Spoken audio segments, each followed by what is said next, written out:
Entre 1921 y 1929 la imagen que difundían los Estados Unidos era la de un país con el mejor estatus social posible, pese a la ley seca y el incremento del crimen organizado. El crecimiento industrial de la principal potencia económica nunca antes había sido tan fulgurante, desvergonzado incluso. Menudo contraste con la década anterior, marcada por la Primera Guerra Mundial. Las autoridades políticas y financieras transmitían el mismo mensaje de confianza, prosperidad duradera y bienestar. Hacia finales de la década, el auge económico se tornó en euforia generalizada. Los locos años 20 atestiguaron el inicio de las primeras elecciones de Miss América, las primeras ceremonias de los Oscar y los primeros musicales con el jazz como telón de fondo.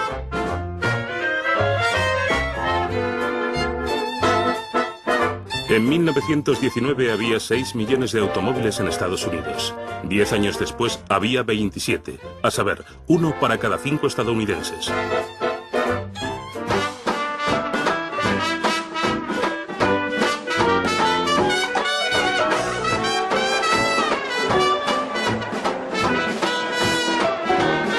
Estados Unidos descubrió su pasión por jugar a la bolsa. En 5 años los valores bursátiles se multiplicaron por 4 y el índice Dow Jones subió de 100 a casi 400. Dicho incremento parece incomprensiblemente meteórico dada la situación económica actual. Encandilados y fascinados por la promesa de dinero fácil en la bolsa de Nueva York o Wall Street, como se la conoce, los estadounidenses se vaciaron los bolsillos. Así, en 1929 se invirtieron en bolsa 2.000 millones de dólares.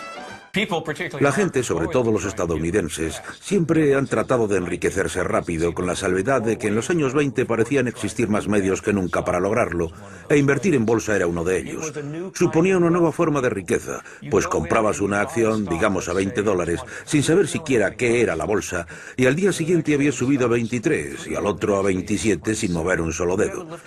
Caray, esto está chupado. A este paso, ganaré un montón de dinero sin pegar un palo al agua. John Raskob escribió: si una persona ahorrara $15 al mes y los invirtiera en acciones ordinarias, al cabo de 1 o 2 años, dado el rápido crecimiento de los valores bursátiles, tendría $80.000. La prensa financiera lo catalogó de visionario. Fue como la fiebre del oro de Wall Street. Millones de personas quisieron beneficiarse de la buena racha, quisieron comprar acciones, y por todo el país había oficinas con cintas perforadas que mostraban los resultados de Wall Street.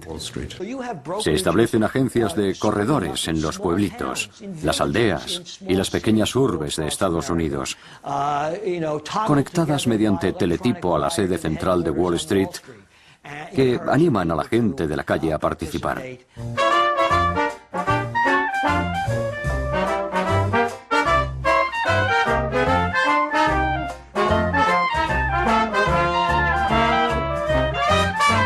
Un tercio de los estadounidenses confió sus ahorros a los magos de Wall Street, máxime cuando no resultaba necesario tener el capital disponible. Los agentes de bolsa vendían a crédito. Y mientras los bancos prestaban dinero en efectivo y hacían fluir su capital, los corredores embolsaban jugosas comisiones. Todos amasaron grandes fortunas. Compraban hoy para vender al día siguiente. Los fondos de inversión se multiplicaban y prosperaban, y se constituían empresas a diario.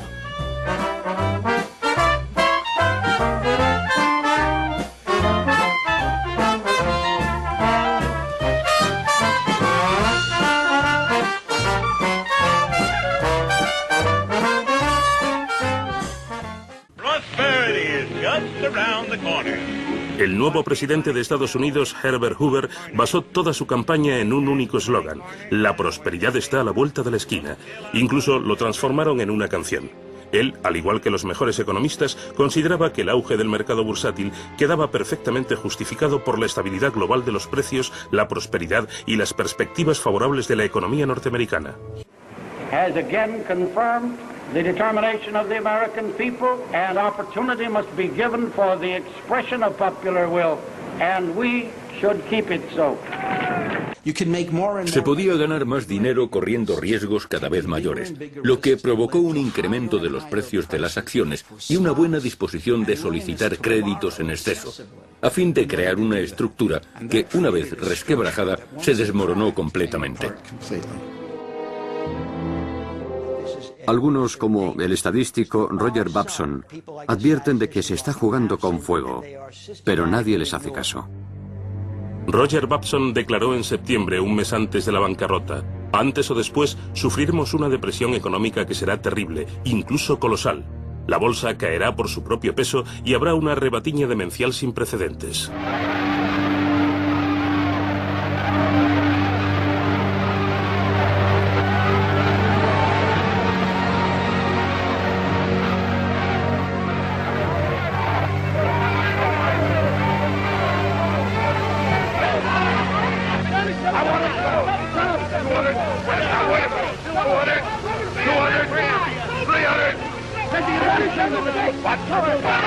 Finalmente, el jueves 24 de octubre, el Jueves Negro, se desató la locura colectiva. En cuestión de horas, accionistas aterrorizados se deshicieron de 13 millones de acciones sin saber siquiera a qué precio las habían vendido. Tras 3 años de intensa especulación, la bolsa de Nueva York quebró y nadie estaba en condiciones para decidir clausurarla, pues su presidente estaba de vacaciones en Hawái.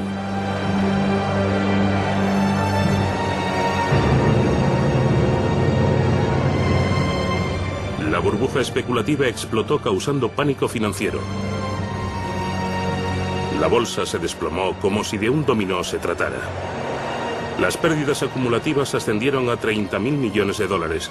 Llegaron a duplicar el presupuesto de la Reserva Federal de Estados Unidos y a superar los gastos del país durante la Primera Guerra Mundial. En 6 días, los precios promedio descendieron un 50% y siguieron cayendo. Pero lo inaudito fue que el crack de la bolsa continuó imparable. La quiebra era inevitable. Era cuestión de tiempo. Era inminente.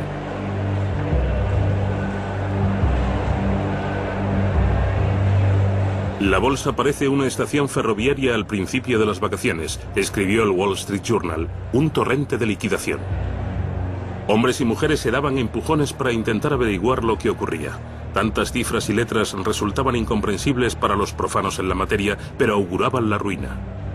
En el parqué había miles de órdenes bursátiles deshechas, cual cartuchos vacíos de un campo de batalla, escribió el New York Times.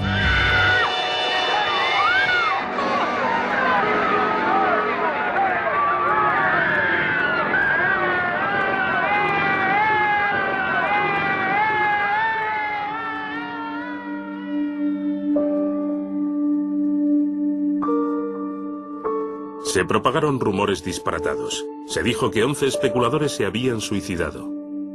Supuestamente el director del Ritz requería a sus clientes que pagaran la habitación por adelantado y les preguntaba si deseaban una habitación para pasar la noche o para arrojarse por la ventana. La primera noche, cuando cayeron los precios, los operadores salieron a la calle angustiados y cuando miraron al cielo vieron a un hombre en la azotea de un edificio. La multitud creía que iba a saltar y resultó ser un fontanero que estaba arreglando los canalones.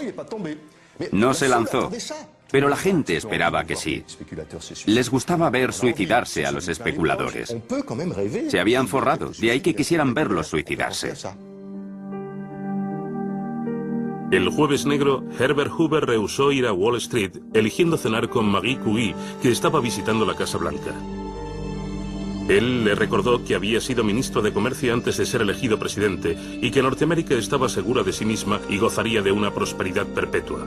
En aquellos momentos, fuera de la desoladora bolsa de valores, empresarios arruinados procuraban vender sus coches lujosos por precios irrisorios. John D. Rockefeller va y compra acciones en público para mostrar que confía en que la economía y el mercado están saneados. John Rockefeller, el hombre más rico del mundo, vio desvanecerse el 80% de su fortuna. In the 93 years of my life, depressions have come and gone. Prosperity has always returned and will again.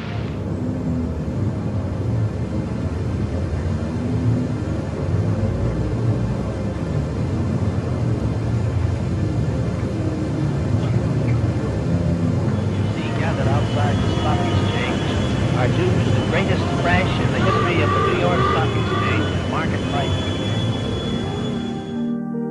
De hecho, Wall Street ya había iniciado su largo e interminable descenso hacia el infierno. y toda la actividad económica norteamericana siguió esta pendiente bajista hasta llegar a las profundidades del abismo. Se agrava considerablemente tras 1929. Cada vez quiebran más bancos. Cuando se tiene dinero en un banco y este quiebra, se pierde todo, lo que genera un pánico bancario, o en otras palabras, una crisis financiera. Los norteamericanos quedaron consternados por el desplome de lo que otrora había sido el bastión indestructible del capitalismo triunfal, los bancos. La gente está desesperada y el sistema bancario va a la bancarrota. Se forma una enorme ruptura de liquidez y no se dispone de crédito para reactivar los motores de la economía. Estamos ante una crisis creciente que comienza como una crisis bancaria, pero se convierte en una crisis económica global. En determinadas ciudades, el 60% de las familias no pagan sus préstamos hipotecarios. Los endeudados no pueden pagar. De repente, la gente no puede saldar sus deudas y entra en bancarrota, por lo que tiene que dejar de consumir. Las familias salieron perdiendo por dos frentes. El valor de los bienes inmuebles cayó en picado, al igual que el mercado de valores. Así pues, la caída de precios se agregó a la caída del comercio, desembocando en la insolvencia de los prestatarios. Cuando fracasaron los negocios, no podían devolver los préstamos, salvo solicitando más préstamos. Pero dicho proceso tenía los días contados. Veamos, ¿quiénes sufren más una crisis? Los pobres siempre han sido pobres. Esto no es nuevo para ellos, aunque sí más duro. Los ricos, si tienes 20 millones de dólares y pierdes 10 o 12, aún podrás apañártelas con los otros 8 restantes. Los de clase media, ellos son los más afectados. Así la economía continúa descendiendo y descendiendo y descendiendo, al margen de lo que Hoover tenga previsto hacer, que no es mucho, la verdad. El tipo de políticas que Hoover propugnó agravaron sustancialmente la Gran Depresión. Se negó a procurar al país el acicate que necesitaba. En realidad no supo comprender la gravedad de los problemas ni aplicar las políticas idóneas para solventarlos.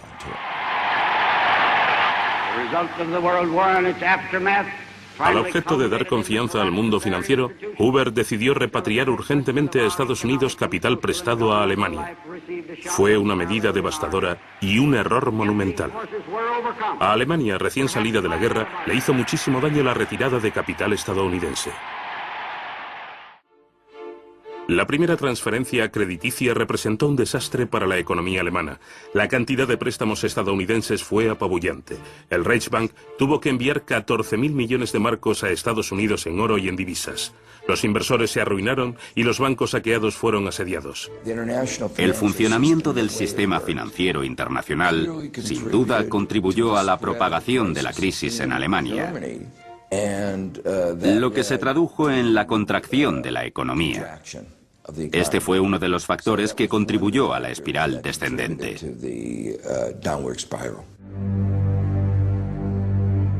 En Alemania, la producción industrial quebró. Las bancarrotas aumentaron y el número de parados alcanzó los 6 millones, lo que ocasionó desilusión y rabia en todo el mundo.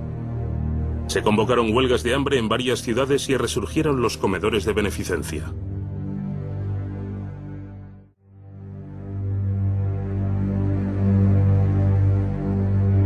En Estados Unidos, la onda expansiva del hundimiento de la bolsa no había disminuido antes de que comenzaran a sentirse las repercusiones de la espiral de recesión gigantesca e irreversible. La producción industrial norteamericana se redujo hasta la mitad y miles de familias tuvieron que aprovisionarse en los comedores instalados en la calle.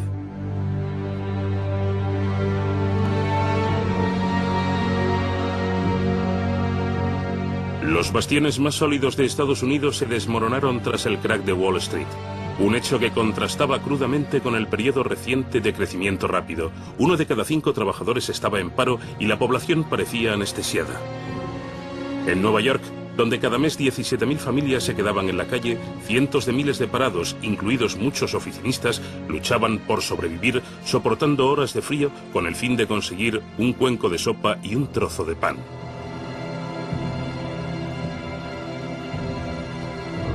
El gobierno no dispone de programas de seguridad, de red de seguridad ni de programas de asistencia social.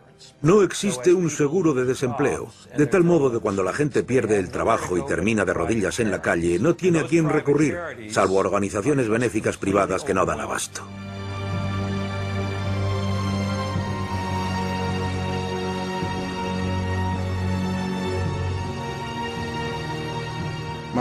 Mis primeros recuerdos de la depresión son cuando vi a mi madre hacer cola para conseguir comida. Avergonzada de ser pobre, de tener que pedir algo a alguien. Lo recuerdo como si fuera ayer, pues me dolió mucho verla en la cola, aguardando a su ración diaria. Conforme empeoró la depresión, nos mudamos de unos vecindarios malos a otros peores. Y ni que decir tiene que recuerdo a mi familia. Mi padre era camarero. Cuando nos invadió la depresión, hubo menos trabajo. Y por eso mi padre tuvo que hacer muchas otras cosas. Y esas vivencias forman parte de la escalofriante tragedia de la depresión, que literalmente está grabada en el rostro de la gente. Los hombres se levantan y se van en busca de trabajo aún sabiendo que no encontrarán nada. Total, que se pasan mediodía sentados en el banco del parque sintiéndose inútiles. Creo que no había sitio alguno donde no se notaran los síntomas de la depresión. Por doquier se veían tiendas cerradas a cal y canto, fábricas que no funcionaban, gente tirada en la calle.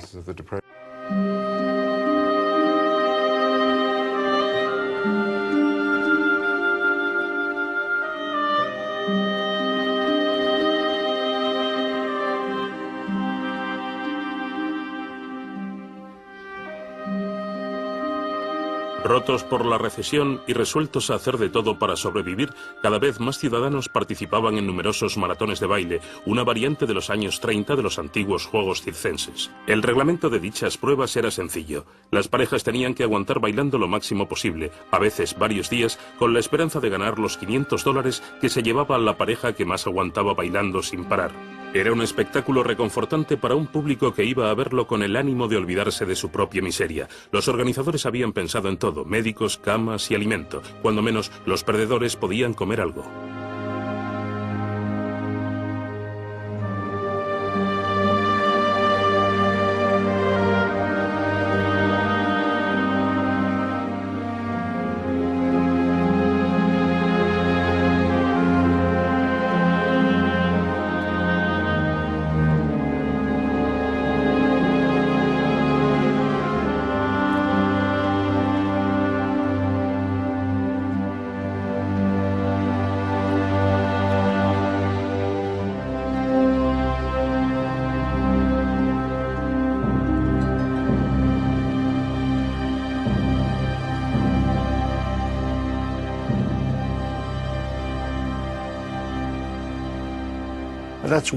Esa es una de las cosas que recuerdo. Otra, cómo no, es cómo desahuciaban a la gente de su vivienda. Por muy bajo que fuera el alquiler, no podían pagarlo. Y entonces la policía entraba en su casa, cogía los muebles y los sacaba a la calle. Recuerdo que de niño presenciaba continuamente escenas de muebles hacinados en la calle. Y se veían madres llorando a mares, porque no solo habían perdido su hogar, sino también porque resultaba psicológicamente humillante para ellas que sus posesiones estuvieran a la vista de todos y que todos supieran que los habían desahuciado.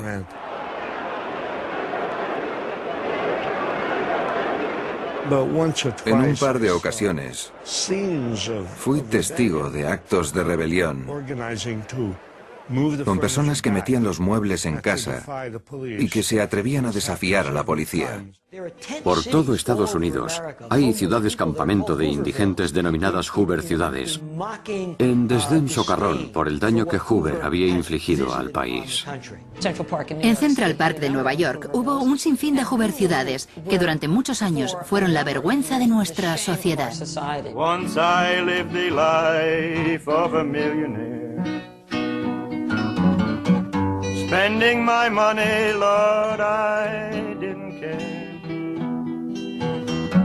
I carried my friends out for a mighty good time, buying bootleg liquor, champagne and wine. Then I begun to fall so low. Didn't have no money and no place to go. If I get my hands on a dollar again, I'm gonna hold on to it till the eagle grins, because nobody knows you when you're down and out. In your pockets, not one penny, and your friends you have not any. But when you get on your feet again,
En menos de un año, la crisis financiera alcanzó otro nivel y se extendió por todo el país.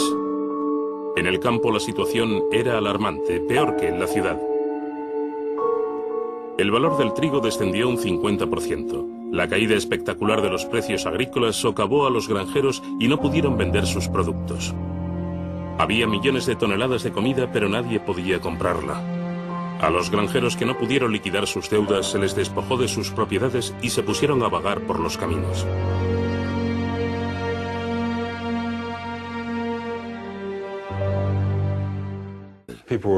Los agricultores buscaban nuevos puestos de trabajo, por lo que parecían nómadas, y también emigrantes de los estados agrícolas, que resultaron particularmente damnificados. Los granjeros de la zona central se ven obligados a detener las subastas organizadas por los granjeros desahuciados. Cuando el juez se dispone a subastar la granja, los granjeros vecinos se congregan y pujan por la granja. No permiten que nadie más puje y después devuelven la granja al granjero desahuciado.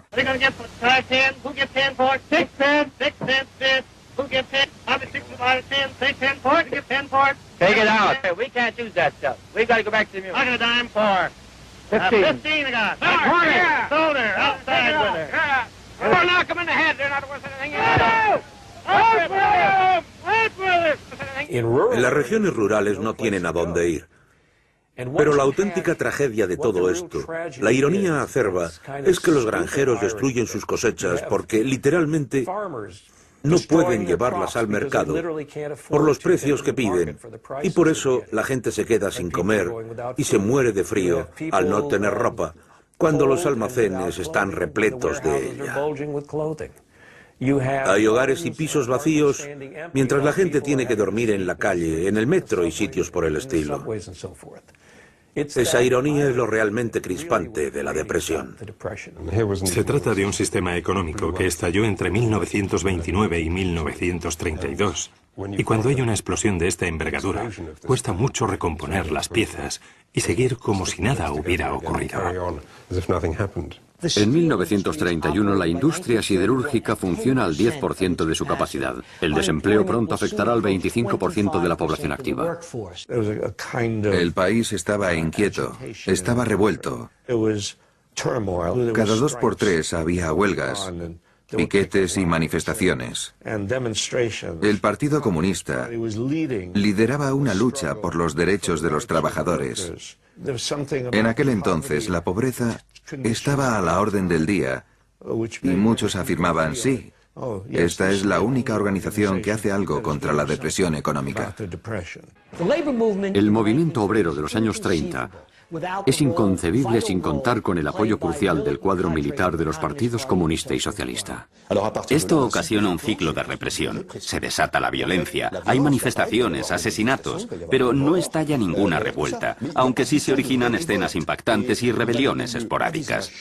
En Dearborn, donde Ford había despedido al 75% de la plantilla, hubo disturbios durante los cuales la policía disparó a los manifestantes.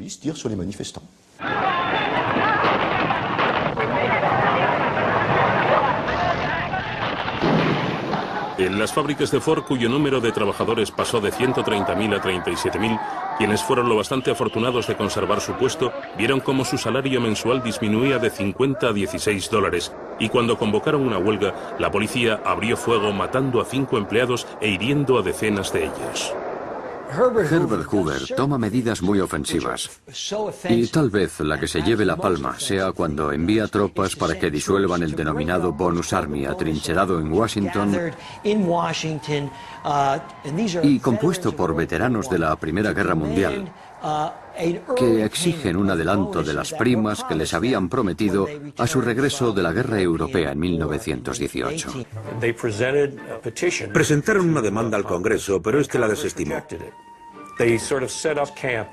Prácticamente acamparon en el National Mall, que se había convertido en la Hoover ciudad del cuerpo expedicionario de bonificados. Algunos de los desplazados allí volvieron a casa, pero otros que no tenían motivos para irse se quedaron en la ciudad. Además, no representaban ninguna amenaza para nadie.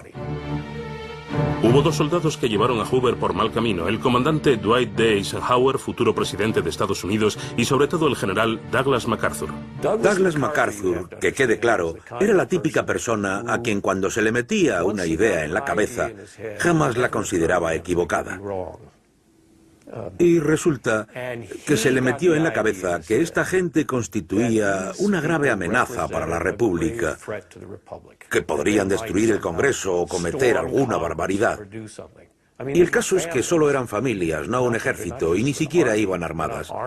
Con todo, él empezó a condicionar a Hoover, y al final le persuadió de que eran una amenaza para todos. Y Hoover encomendó a su milicia que los mataran. Fue desastroso. Bajo las órdenes de MacArthur, 4 pelotones de caballería, una columna de infantería equipada con bayonetas y máscaras antigás y 6 tanques atacaron y prendieron fuego a las chozas de la Hoover ciudad.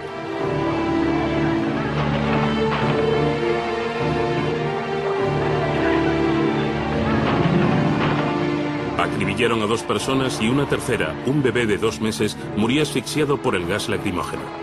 Hubo otro niño con mayor fortuna que cuando trataba de volver a la choza para coger su osito de peluche, un soldado lo detuvo clavándole la bayoneta en las piernas. Resulta irónico que los héroes militares de la Segunda Guerra Mundial, MacArthur y Eisenhower, atacaran a los veteranos de la Primera Guerra Mundial y disgregaran al Bonus Army. Prosperity is just around the corner. What we'd like to know is which corner. We've turned so many corners now we're dizzy. But still I'm positive we'll soon be busy. El gobernador de Nueva York, recordemos, era Franklin Roosevelt, y Roosevelt procuró instaurar una serie de programas de bienestar social a fin de aliviar el sufrimiento tan patente en grandes ciudades como Nueva York. Roosevelt, que había contraído la polio en 1921, arrastró un problema sin precedentes históricos. Aun inválido, se presentó a las próximas elecciones presidenciales contra Hoover. Se lo había prometido a millones de desamparados que lo aguardaban como si fuera el Mesías. Hay un poema llamado Esperando a Roosevelt que reza: esperamos que Roosevelt haga algo por nosotros, esperamos y esperamos. Y el poema termina con algo parecido a: ¿dónde está usted, señor Roosevelt? El 2 de julio de 1932, el Congreso del Partido Demócrata eligió a Franklin Roosevelt como candidato para las elecciones presidenciales, donde pronunció por primera vez las palabras New Deal, la nueva política económica. I pledge myself to a new deal for the American people.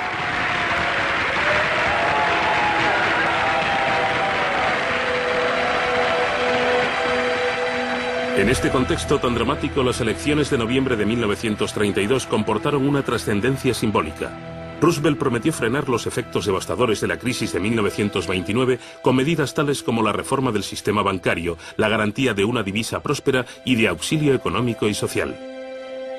Pero lo que convenció a los votantes fue, muy a su pesar, su promesa un tanto precipitada de revocar la enmienda que prohibía el consumo de alcohol, es decir, el fin de la ley seca. Franklin D. Roosevelt ganó con 23 millones de votos frente a los 16 millones que solo obtuvo Hoover. Dicha victoria aplastante llevó a los demócratas al poder durante los subsiguientes 20 años. Franklin D. Roosevelt, President of the United States.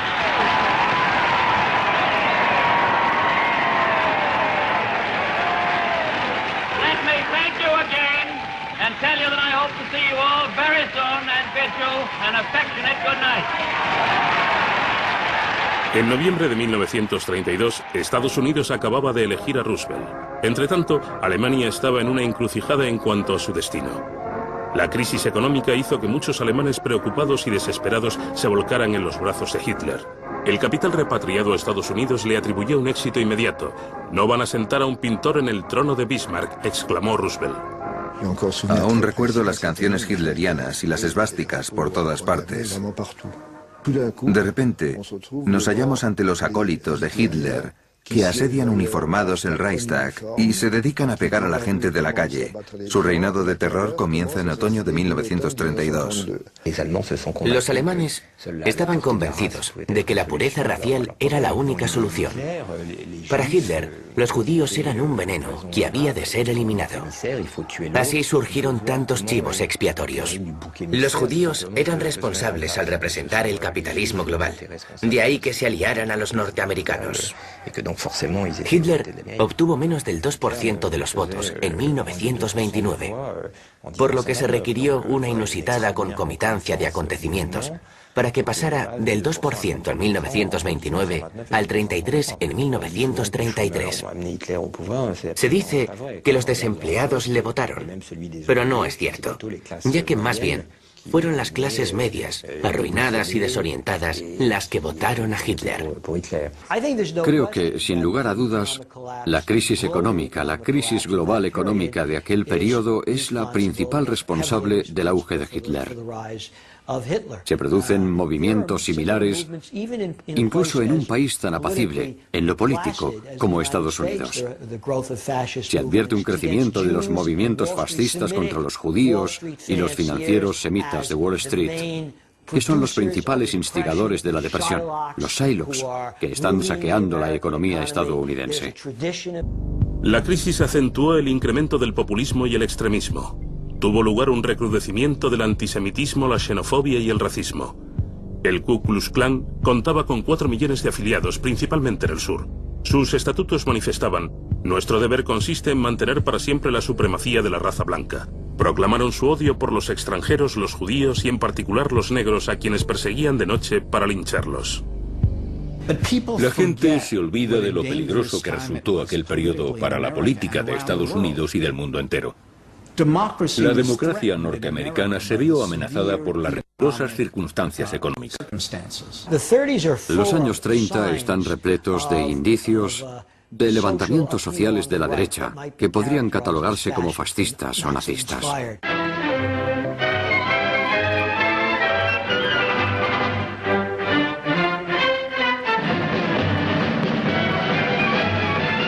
Esta procesión de manifestantes nazis no tuvo lugar en Alemania, sino en el Central Park de Nueva York. 20.000 personas, incluidos 8.000 soldados uniformados de tropas de asalto y miles de adolescentes norteamericanos provenientes de campamentos juveniles organizados según el modelo de los campamentos juveniles de Hitler, se dirigieron al Madison Square Garden para proclamar los derechos de los cristianos blancos, de los auténticos patriotas. Durante el acto, el tumulto abucheó al presidente Franklin D. Roosevelt e hizo el saludo nazi gritando «Heil Hitler».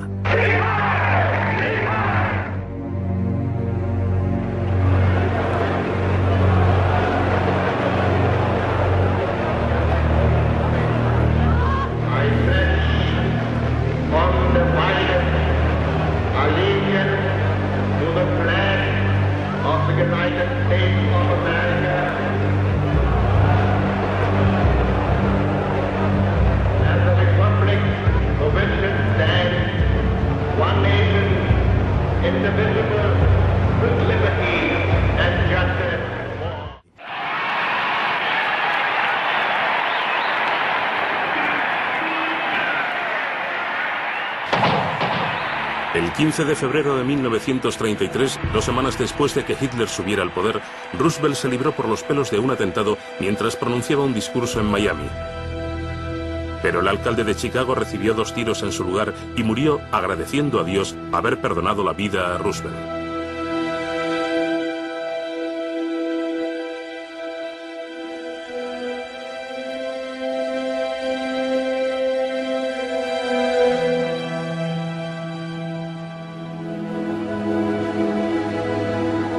Roosevelt, que no asistió al funeral, retornó a Washington, donde multiplicó por 20 su escolta y dejó de viajar en coches descapotables. Sabía que tenía muchos enemigos y que el orbe empresarial, el Tribunal Supremo y el Congreso lo consideraban un rojo.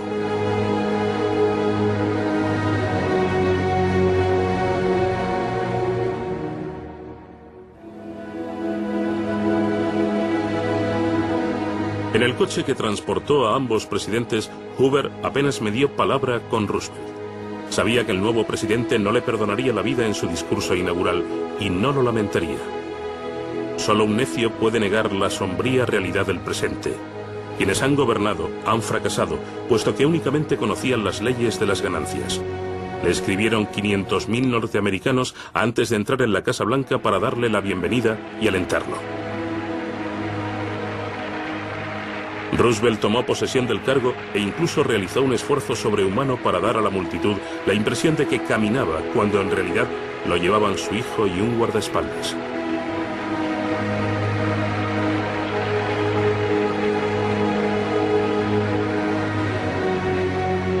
So first of all, let me assert my firm belief that the only thing we have to fear is fear itself.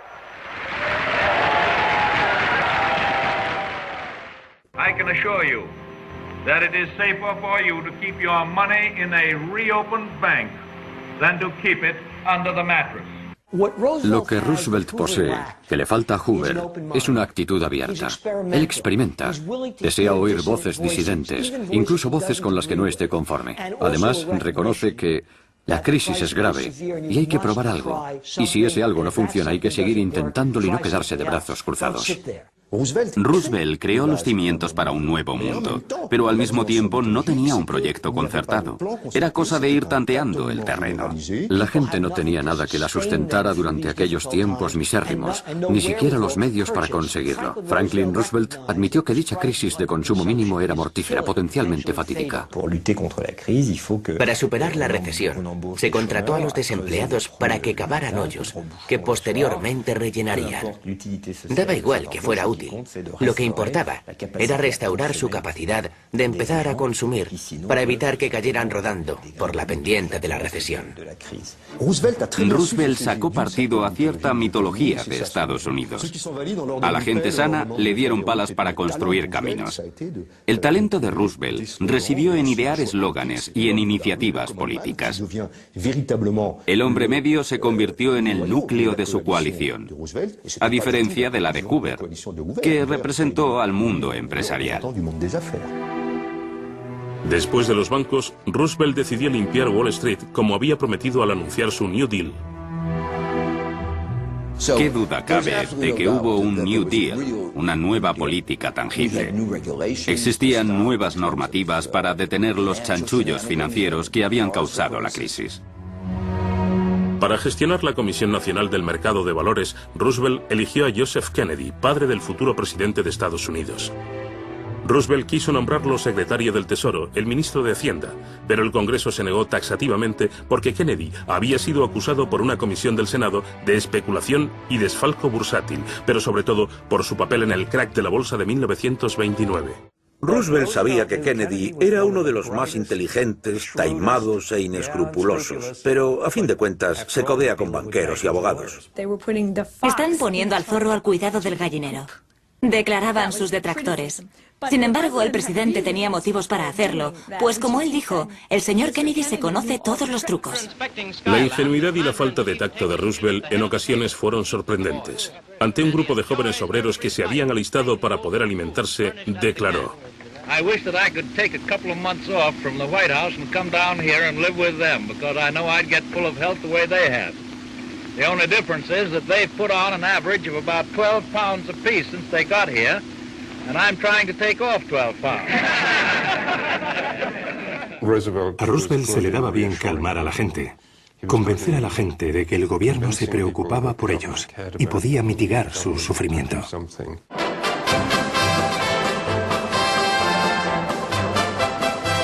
Precedido de un gran espectáculo, Roosevelt lanzó su programa para combatir los efectos de la Gran Depresión y para dar un nuevo impulso a la economía norteamericana, en la que había causado estragos el hundimiento de la bolsa de 1929. Se invirtieron $5.000 millones para erradicar el desempleo. Más de 3 millones de norteamericanos tenían trabajo, incrementándose a 8 millones 2 años después. Roosevelt aprobó 15 leyes capitales. Estableció un sistema de bienestar social, pensiones y subsidios de desempleo. Y legalizó la explotación laboral infantil y la discriminación contra los negros y las mujeres e introdujo un salario mínimo. Lo que caracteriza al New Deal de mediados de los años 30 es toda una serie de programas de obras públicas. Nadie había hecho antes algo semejante. Creo que la gente se imaginaba que los proyectos de obras públicas eran una gran ayuda y una parte relevante del New Deal, relevante desde el punto de vista psicológico. El New Deal cambió Estados Unidos. Construimos innumerables carreteras, puentes, presas, escuelas. Las carreteras y puentes de Nueva York, donde nos encontramos ahora, se construyeron con dinero de la nueva política de Roosevelt, que cambió Norteamérica de arriba a abajo. Eso no habría ocurrido y allanó el terreno para la expansión económica posterior a la Segunda Guerra Mundial. El dinero del gobierno se había empleado para construir autopistas, escuelas, hospitales y para investigar.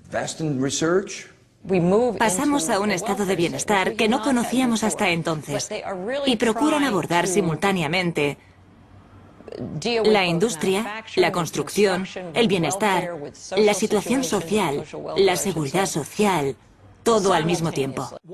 Uno de los motivos de que haya tanta disparidad entre ingresos y riqueza en los años 20 es porque los sindicatos son muy endebles, no pueden defenderse contra el esfuerzo colectivo por mantener bajos los salarios.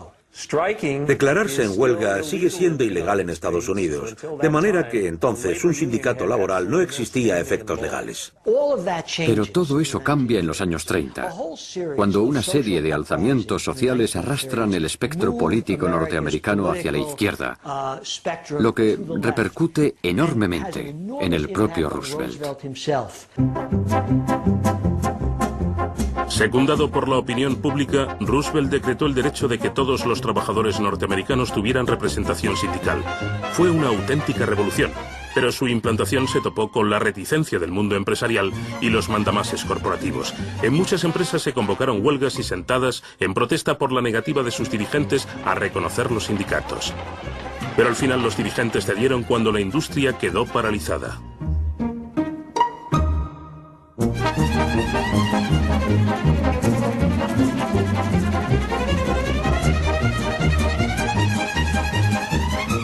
El movimiento obrero explota y sindica a millones de trabajadores industriales norteamericanos que no estaban sindicados en la zona central de la industria estadounidense.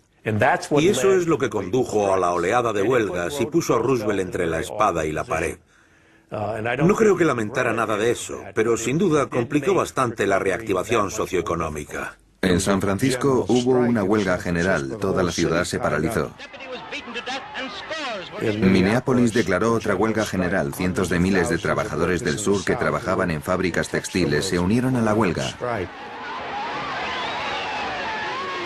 Por lo tanto, el país estaba sumido en un gran caos y Roosevelt era muy consciente de ello.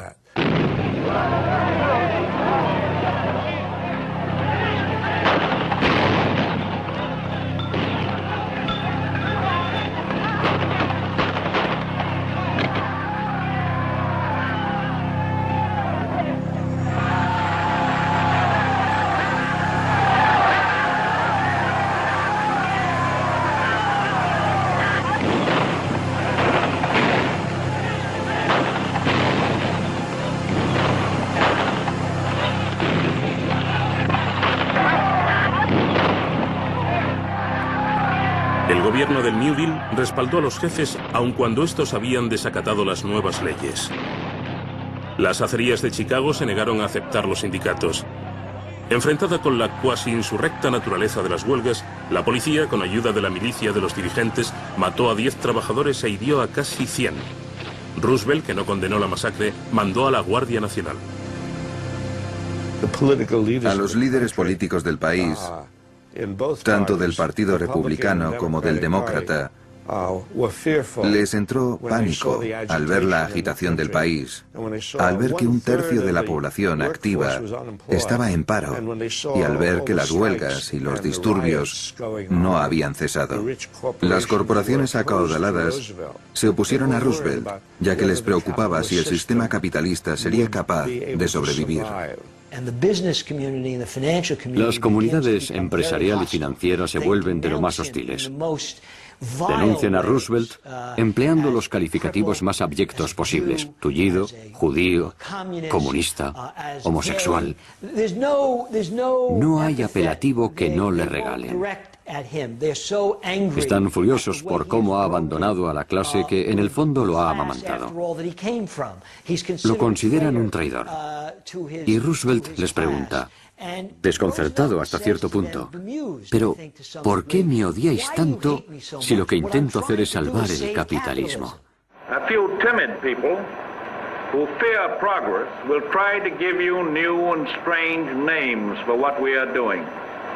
Sometimes they will call it fascism, and sometimes communism, and sometimes regimentation, and sometimes socialism.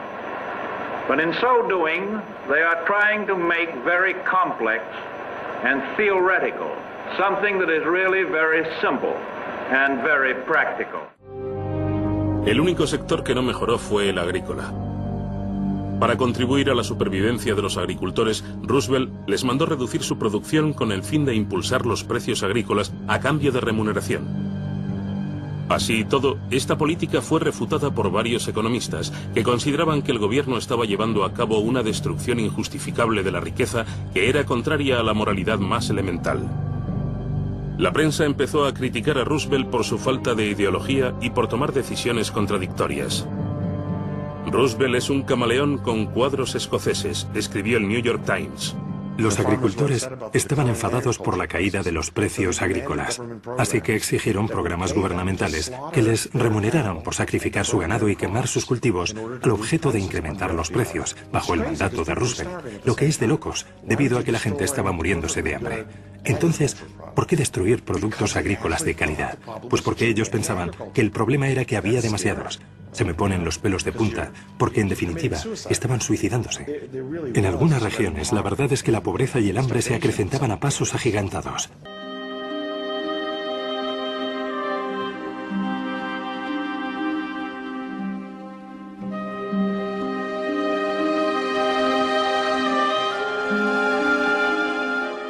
Literalmente, la depresión se veía grabada en los rostros de la gente, y el tormento que padecían quedó reflejado en las magníficas fotografías de artistas como Walker Evans y otros.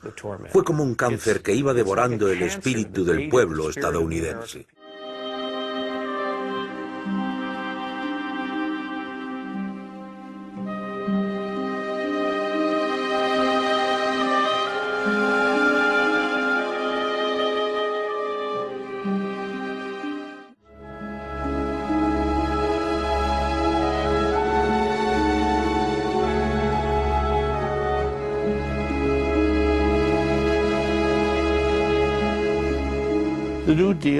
El New Deal ayudó a muchos.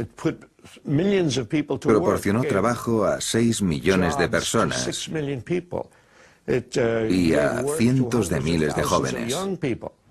¿Era perfecta? No. ¿Hubo algún programa malo? Sí, sin duda. Pero eso jamás se ha cuestionado.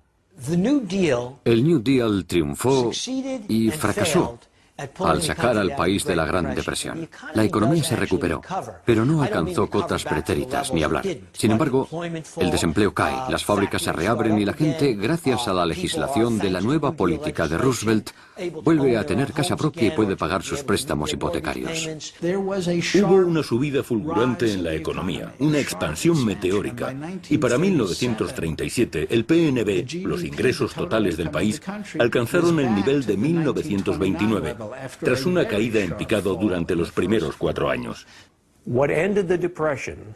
Lo que erradicó la depresión es deprimente en sí mismo, pero lo que acabó con ella fue el raudo aumento de gasto militar a causa de la amenaza incipiente de guerra en Europa. En cuanto se produce un desarrollo militar, de súbito hay más trabajos que trabajadores. Pasamos del desempleo masivo y la infrautilización masiva en la economía al empleo a destajo de la noche a la mañana. De repente, Estados Unidos decidió que las fábricas de Ford construyeran tanques y jeeps, no coches. De manera que el esfuerzo por la guerra fue un esfuerzo por la producción, pero repercutió positivamente en el índice de desempleo.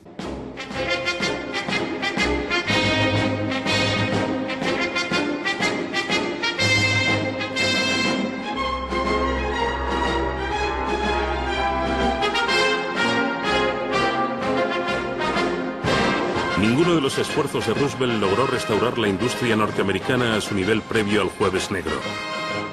Fue la guerra de Europa la que curó la industria norteamericana. La Gran Depresión había llegado a su fin y 7 años de esfuerzos desesperados habían hecho menos para sanar la economía enferma que varios meses de rearme. Algunos han extraído conclusiones erróneas de aquello y han declarado, para salir de un bache económico se requiere gasto militar. Eso son bobadas. Bobadas. We must be the great arsenal of democracy. For us, this is an emergency as serious as war itself. El dinero que el gobierno se gastó en bombas fue necesario para protegernos del fascismo. En marzo de 1938 el ejército alemán ocupó Austria sin disparar un solo tiro. Acababa de comenzar la Segunda Guerra Mundial.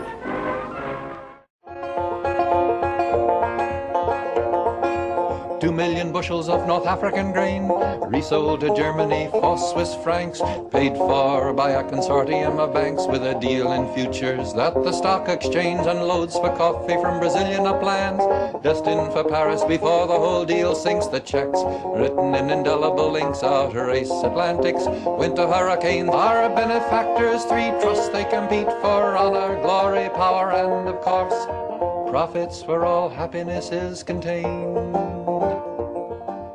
Hemos aprendido algo de la Gran Depresión, pero si hemos aprendido lo suficiente, eso ya es otra cuestión. Resulta impresionante lo rápido que olvidamos todas esas lecciones cuando los tiempos cambian y, en particular, cuando obtenemos ganancias por olvidarnos de ellas. Teníamos los conocimientos para prevenir una depresión, pero no los utilizamos. Y al igual que los eruditos de los años 20, los expertos actuales metieron la pata. Jamás tendremos otra crisis económica, jamás tendremos otra depresión. Y naturalmente se equivocaron.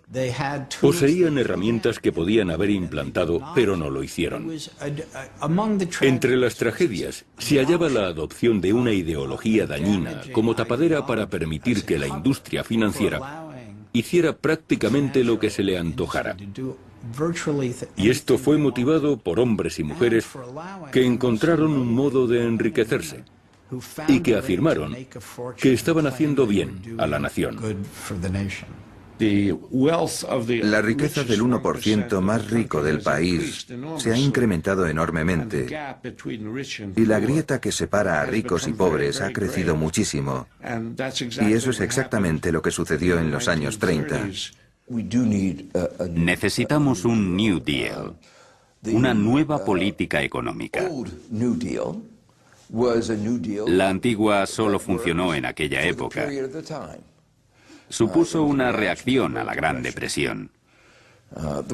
Pero el mundo ha cambiado notablemente en 75 años. Ahora somos mucho más ricos que antes, pero no hemos compartido los frutos de dicha riqueza por igual. El grado de codicia aumentó. Lo aceptamos. Y la codicia se convirtió en una parte fundamental de la reacción exagerada de la economía, de la especulación financiera que ha originado este desastre. Dejamos que los bancos explotaran a los norteamericanos más pobres. Y millones de ellos se están quedando sin hogar y sin ahorros vitalicios. Fueron explotados y hubo préstamos abusivos. Sabíamos lo que estaba pasando. Es un sistema injusto, puesto que los pobres no tienen a nadie que los defienda. Vivimos en un mundo con una cantidad enorme de recursos. Y aún así, es un mundo en el que 1.000 millones de personas viven con menos de $1 al día. Y el 40% del mundo probablemente viva con menos de $2 al día. Sigo pensando que podremos reformar, por ejemplo, las instituciones económicas internacionales. Me doy cuenta del papel trascendental que puede jugar una reforma en las instituciones económicas internacionales. No sé si seré realista u optimista al decir que creo que... Sé que soy realista al decir que necesitan ser reformadas, pero no sé si seré realista al decir que serán reformadas.